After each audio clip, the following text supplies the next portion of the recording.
Hello everybody and welcome back for another episode of Indie Impressions. My name is Nick and today we're going to be checking out something called ZFG or Zombie Fluid Game by developer Alex Deacy. This is a game that a bunch of you had suggested that I check out on the channel, and it's one that honestly I'd seen on Game Jolt and I actually would have passed it over based on some of what it looked like from the previews, and I have some mixed feelings about this one, but I figured it'd be worth covering regardless because the developer actually was actively soliciting feedback from one form or another, and I figured what's more helpful than let's go through this through a video, and we can talk about some of the pros and cons. It's a pretty ambitious idea, and the general sentiment here is that we're going to be spawning in a procedurally generated city where a zombie outbreak has taken place, and it will be slowly spreading around us, and we'll actually be able to see the effects as one zombie becomes 20, becomes 100, becomes 600, and all of a sudden we find ourselves against some pretty innumerable and very daunting odds. So why don't we break down what we've got in terms of options very quickly here. So not a whole lot, to be honest. This is very, very early in development from what I can tell. There isn't really a setup as far as like where we are, if this is pre-alpha, alpha, beta, or so on and so forth, or if we're not even categorizing it at this point. Maybe that's where we actually are. So in terms of features, it's a little tough to judge where we should be versus where we are right now, but we can't actually set resolution or windowed or full screen. It just sort of is the way it is. It tells us about it here, which is cool, I guess, but I can't change it or anything, so all we really have in terms of options really are volume settings. And it's nice that we have a master volume and music and effects all independent of each other, but I have experienced some issues and difficulties with the sound volumes not setting properly. I've actually had the sound effects just vanish for a while, and I think that had something to do with me turning off the music, and I do want to call attention to the fact that the ever-present soundtrack of this game, and I'm not going to bash it the whole time, but I just want to call out some of the negatives, and then we'll get into some of the positives. But the soundtrack as of this moment is the developer, as far as I'm aware, beatboxing in like a 6-second loop that goes on ad infinitum. So, you know, if you don't want to hear that, probably want to turn the music off, but like I said, the music seemed to also turn the effects off sometimes, so I don't know. I'm going to leave it the way it is for now. Hopefully it's down low enough in the mix that it's not too bothersome. And if it is, my apologies. And we'll go to the instructions so you can get an idea here. So you drop current weapon, WASD to move around, pick up ammo is on E, reload is on R, and open doors is on F for some reason. I'm not sure why we needed to have open doors on a separate key from pick up ammo.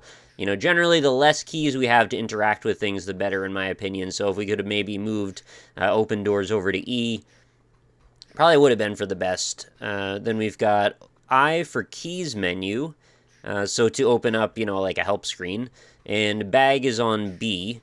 Generally, I is usually inventory, so I would have probably put I for that, and then H for help, if that maybe makes sense. And then the strangest option of all, or the strangest choice here, cycle weapons, seems to be on keypad plus and minus, which is on the other side of the keyboard for just about everyone that I'm aware of.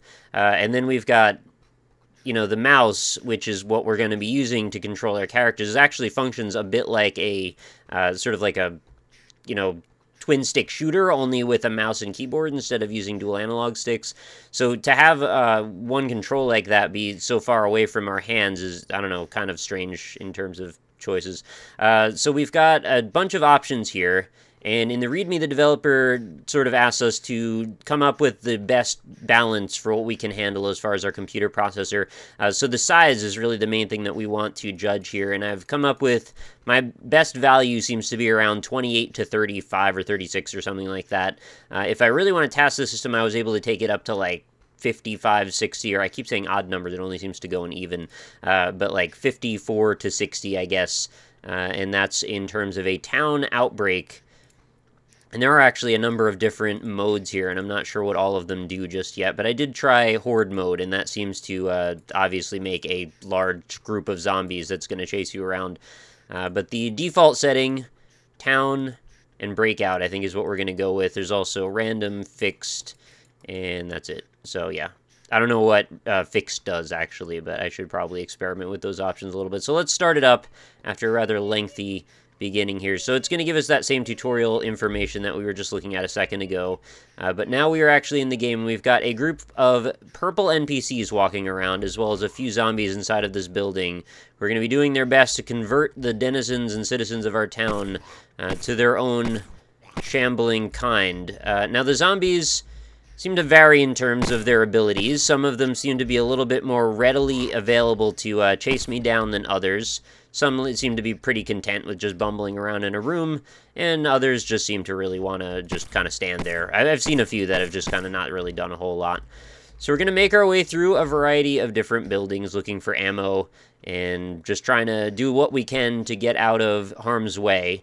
Now, in general, there's going to be the purple guys, the green guys, and also some military and civilians, I think, that have weapons I've run into. I've only spent about maybe 5 minutes or so with this, so it's not like I have a huge, broad swath of information about it. From my experience, though, there does seem to be that small amount of NPCs. And it is kind of cool, though, to see everything changing around you as you seem to run into groups of the NPCs that'll just sort of end up in a pocket where, the zombie outbreak has spread to. And then all of a sudden things go from pretty placid and calm to very chaotic very quickly, and that's kind of fun. So let's wander through some of these buildings here. One of the things that I noticed as I was thinking about what might make this a little bit more reasonable, or entertaining even, is to perhaps have there be some sort of a fog of war over all the buildings. So you're not exactly sure what you're about to walk into when you walk into any of these buildings. And maybe if there were, a larger group of things that we might be interested in looting. Oh, and this is, I think, the military occupants right here. In case you're wondering what those are. They kind of look like drones to me from the top. But yeah, it would be really neat to be able to have like a sort of a Fallout-like experience where the buildings are a little bit hidden until we get into them. Because right now, just walking past them, you can tell exactly how many people, how many zombies, how many bits of ammo, how many guns, and any other supplies that might be necessary are actually presently available. Now, the thing that's probably front and foremost in most of your minds, or at least was in my mind when I first started it up, was, what's up with the graphics? They seem very, very minimalistic anyway, and I agree, they definitely are. That doesn't mean that it's necessarily a bad thing, though, and in terms of a game like this where we're trying to simulate large groups of AI, I think something like this might actually end up being ideal. The one thing I was concerned with based on the title screen is, well, is this going to look really corny? Because it looked kind of like Faceball 2000 from the SNES era with this, like, kind of crazy face being chased by another face. And I'm kind of glad that's not what we're actually presented with so much in the actual game, although I see where that tie-in actually did happen. This is like a bunch of spheres walking around in a big open world.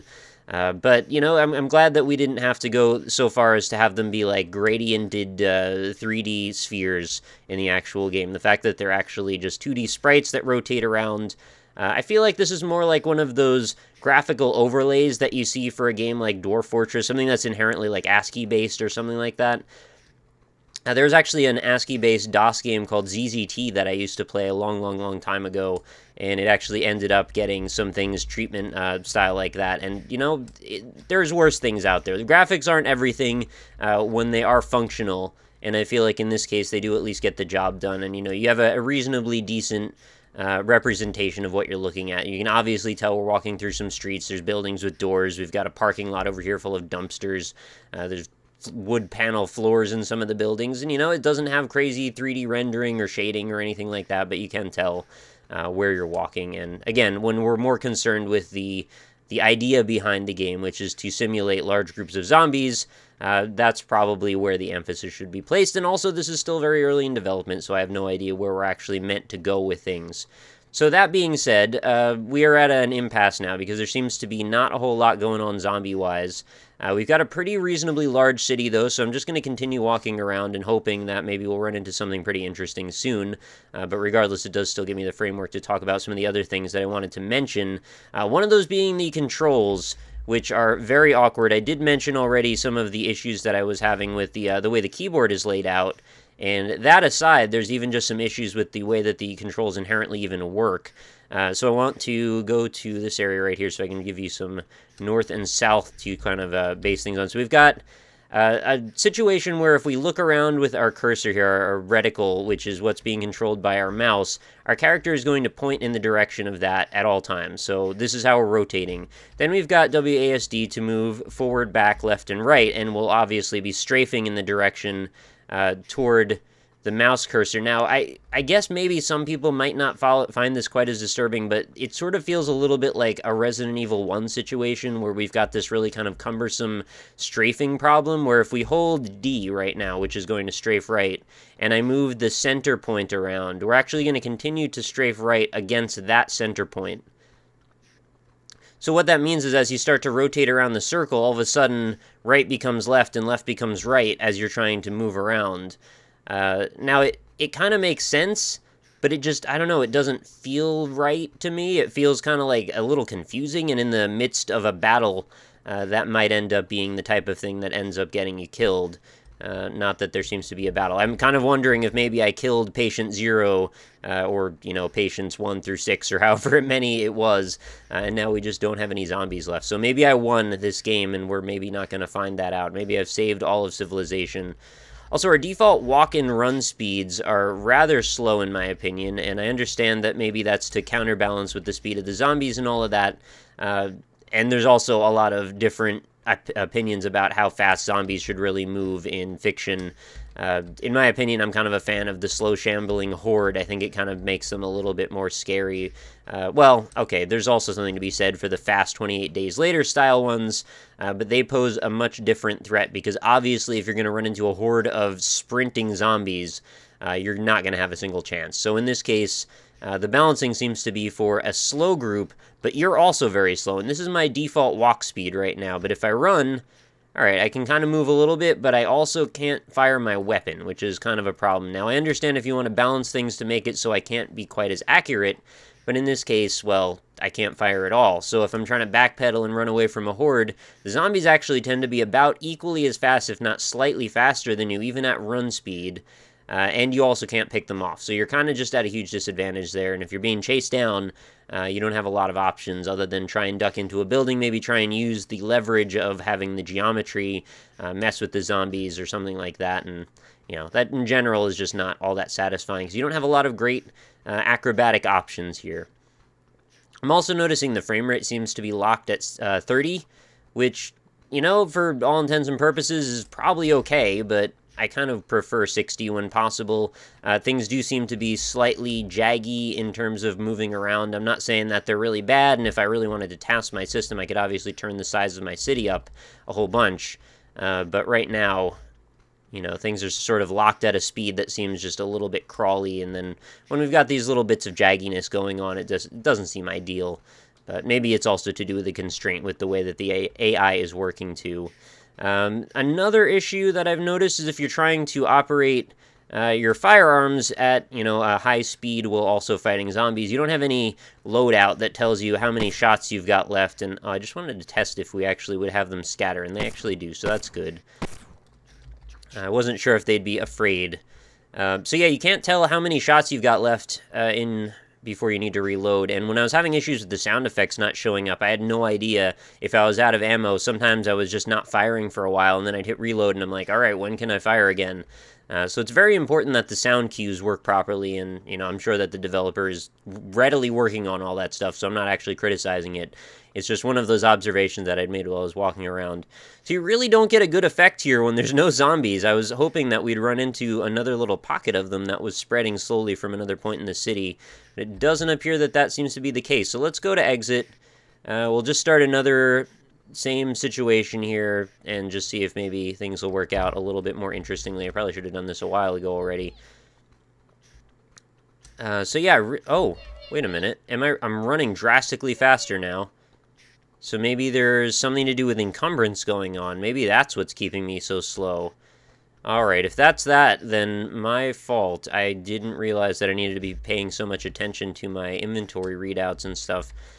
So the next thing that I want to say is if it is indeed the case... Oh, no sound effects again. Yeah, no sounds. Okay, well, I'll do my best anyway. If it is indeed the case that there are just a handful of zombies in one of these outbreak scenarios, it seems really like the wrong way to... Oh, what is that? Why is the shooting... Okay, that zombie just walked through a broken door. That's okay. I guess they probably should be able to do that. But why would we be spawning near the outbreak with the chance to possibly kill all the zombies and thus completely preserve our opportunities to live? I understand if maybe it's a complete fluke that happens on occasion, since this is procedurally generated to the best of my knowledge. Oh, geez. Wow, the military does not care about my life very much. Survival rating. Okay, this is actually kind of interesting that we can see some of this stuff.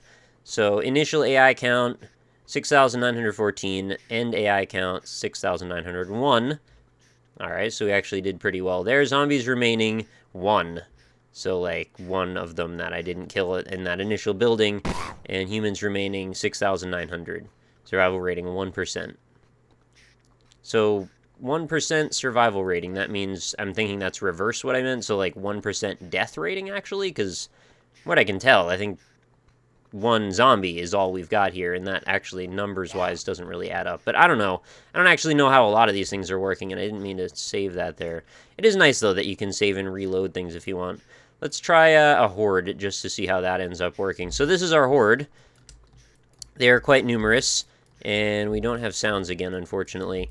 But I think this might be all we get for a horde right now, so if I am able to defeat all of these zombies, we might just be in the clear unless they start branching off and infecting others.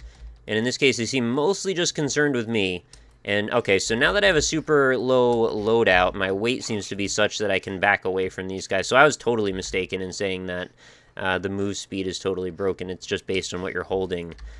So I probably need to be a little bit more careful about what I have in my inventory from now on.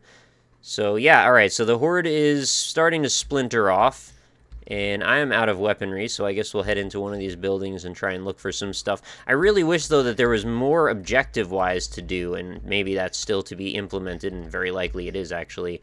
But right now, there's just basically survive is the only objective that I'm aware of. If you could find some compatriots, maybe some friendly AI companions, someone to talk to on your journey through this this hellish landscape, that might be nice. Maybe there was, you know, some sort of goal. Reach the Center for Disease Control, you know, take some stuff out of The Walking Dead, maybe. I don't know. I'm sure there's lots of options of different things that we've encountered in various zombie lore and fiction, and I've seen plenty of it myself. So now I need to switch weapons, which means I have to take my hand off the keyboard, or rather off the mouse, which is always really awkward. And now we're actually going to get an opportunity to see a proper zombie outbreak here. They are running through the streets, and this is where I think the game shines. This moment where you feel kind of like you're just one little pinpoint in a world full of stuff that's going on outside of your control. Let's not die already, though. That would be kind of sad. You don't really get to see very readily any effects of getting bitten either. I mean, there is that little health counter in the bottom left corner, but for the most part, it's so out of the way, and the scale of the game is so large that the health is kind of not really a thing that's even registering. Like, even out of my, outside of my general viewpoint, I'm not even really paying attention to the bottom corner of things. So the UI scaling probably needs to be worked with a little bit as well. And just in general, I think pretty much every point needs some polish.